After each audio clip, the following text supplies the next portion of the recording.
In continuation with our previous video, which is related to the ITR-01 document based filing. In this session, I am starting a new series of new changes in ITRs as per the budget announcement and other circulars and notifications issued by the Income Tax Department. Common people are unaware of these type of changes and face many challenges while filing the returns. If you are a layman taxpayer and ready for filing ITRs, then this video is for you. Hello everyone, I am Saloni from Webtel, and in this video I am connecting all salaried taxpayer and persons liable for filing ITR-01 with new changes available in ITR-01 for the assessment year 2020-22 to 2020-23. So stay tuned, and before starting this video I would like to request you to subscribe to our YouTube channel Webtel Electrosoft to get regular compliance updates. I already discussed the applicability of ITR-01 in my previous video. If you missed it, then I am sharing the link in the description. Further about new changes in ITR-01, I am taking you to my screen. Now let's get started with the new changes in ITR-01 form as per the budget announcement and other circulars and notifications. So let's get started. So as per our schema released by the Income Tax Department for the ITR-01, new information related to the nature of employment is expanded. As in the old ITR form, assessee has to choose the pensioner option from the drop down of nature of employment in case he or she is receiving the pension only. But in our new ITR form, the type of pensioner, or you can say the category of the pensioner, has to be specified as under. The assessee has to specify whether the pensioner is a central government, state government, PSU or others. And if we are going to file the ITR-01 through our Webtel software, then I will show you the screen where we have put the changes as per the schema released by the Income Tax Department in our Webtel software. So this is our Webtel software, and if we are going to talk about the category of a pensioner, then you will be able to see the category of the pensioner in the salary schedule. And if you are going to select the category as a pensioner, then you will be able to see the pensioner category list over here. Then you can select whether your pensioner is a central government, state government, PSU or others. So now move to the next change, which is related to the income from retirement benefit account. And if we talk about this retirement benefit accounts in the foreign countries, this is applicable to the person who has settled, or you can say who has become the resident in India in the assessment year 2020-22 and 2020-23, which means resident assessee is not eligible for this column. Also, this column is only for that person who is settled in India after the retirement from the services in abroad. There are some specific requirements for this column in ITR because income from foreign retirement benefit account is chargeable to tax in India on an accrual basis. But some countries tax such an amount at the time of receipt. Countries like UK, US, Canada and Northern Ireland have presently termed as a notified countries as per the section 89A. So this benefit as of now is available only for these countries with the effect from assessment year 2020-22 and 2020-23. Section 89A has been introduced so that income from retirement benefit accounts of resident in notified countries is taxable on an accrual basis. As due to a mismatch in the year of taxability of such income in retirement funds, the taxpayers face difficulties in availing of the foreign tax credit in the respect of tax paid outside India on such income. And new components has been added in the gross salary, which is related to income from retirement benefit accounts maintained in a country which is notified as per the section 89A, or the countries which are not notified as per the section 89A. Now move to our Webby tax software which has been added, where we have added this column. So if we talk about the section 89A, then you will be able to see an option at point number 4 and 5. If you are receiving the income from retirement benefit accounts maintained in a notified country, then you need to click on this button, and here you need to select the country which is a notified country as per the section, and then you need to enter the amount over here. And if you are receiving the income from retirement benefit accounts which are maintained in a country other than notified country, then you need to enter the amount over here. So these are the changes which has been added in our Webby tax software related to 89A. Now moving to the another change which is related to the quarterly breakup of income. In order to calculate the interest for the default in the payment of advance tax liability, taxpayers are now required to give a quarter-wise breakup of dividend income received in a financial year.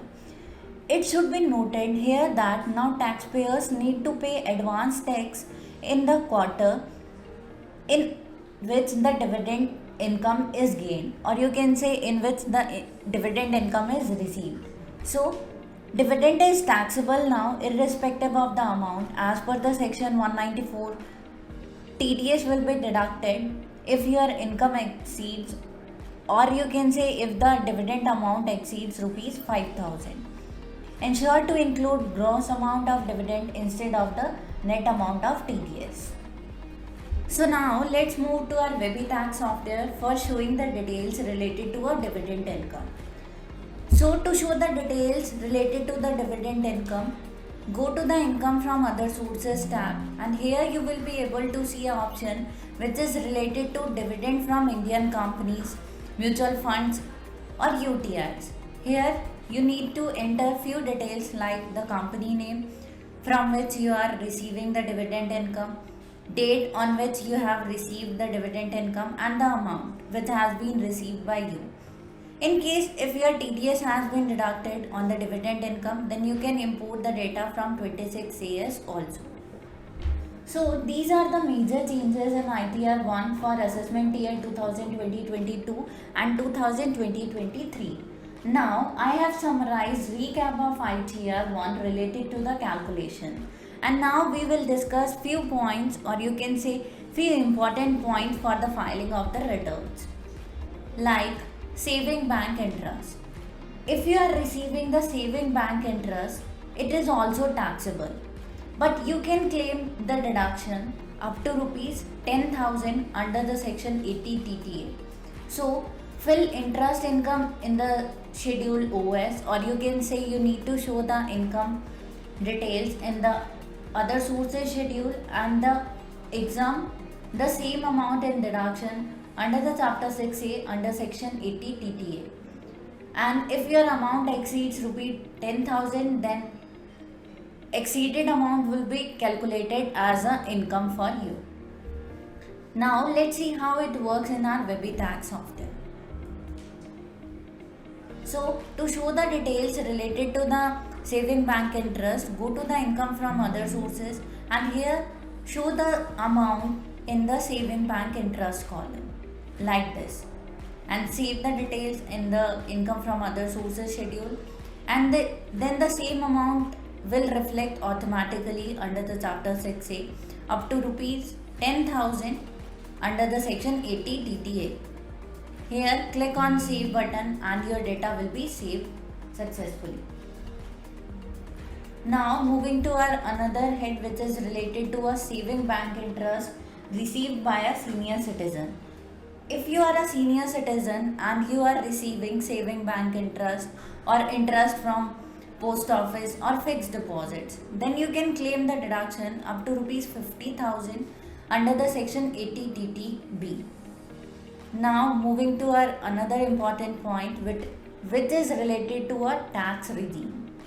A new tax regime can be opted by a person, and this can be changed every year. Also, this can be different from that declared to the employer, as every time filing of your return, Assessee can change their scheme according to the income and investment calculations.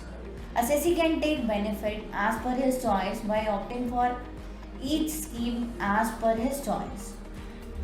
So, in our WebTax software, your tax would be calculated as per the old and as per the new regime both. In case if you want to have a comparison, then your comparison of your tax would be calculated automatically. So this would be a process of calculating your tax as per the old and as per the new regime both. Now moving to our another important point, which is related to a claiming of your valid exemptions and deductions. As it is very common for us to count the figure reflecting in Form 16 for claiming the deductions under the Chapter 6A, like 80C, 80D, etc. But it is healthy to review the expected deductions, like as I have already discussed about the section 80 TTA, 80 TTB, 80G and so on. So claim all valid exemptions and deductions irrespective of whether the same are appearing in Form 16 or not. You can show the deduction amount under the Chapter 6A while filing your ITR-01. And ITR-01 can also be used if there are purchase of shares and mutual funds. If there is no sale of the same, then you can show the details of the purchased shares by you in the capital gain column in the WebTax software. Here you can show the details in the long-term capital gain which are related to the purchase of your shares over here. Now moving to another point, which is related to a matching of your interest on FD. And now coming up to sum up last important tip for you, please match interest on the FDs or the interest received by you on the fixed deposits in the AIS, which is related to an annual information statement, with that in the interest certificate given by the bank. And the certificate may be provided on your mail or it may be available on your internet banking also. And it may vary or it may be different from the interest actually received, as a part of it may be accrued. So these are the important changes or important tips for the filing of your ITR-01. I hope by now you must be clear about the new changes in ITR-01. It is possible that every taxpayer is not related to every change, but before the filing of a return, it must understand the information required. If you want to know more about the tax return filing and our WebTax solution, which I just used to prepare tax return of ITR-01, then visit the link mentioned in the description below and let us know in the comment section if you have any doubts. Give a thumbs up and subscribe to our YouTube channel if you found this video helpful. Next Tuesday, we will be coming up with another interesting video to make compliances better for you. Till then, stay tuned with us for a better compliance journey.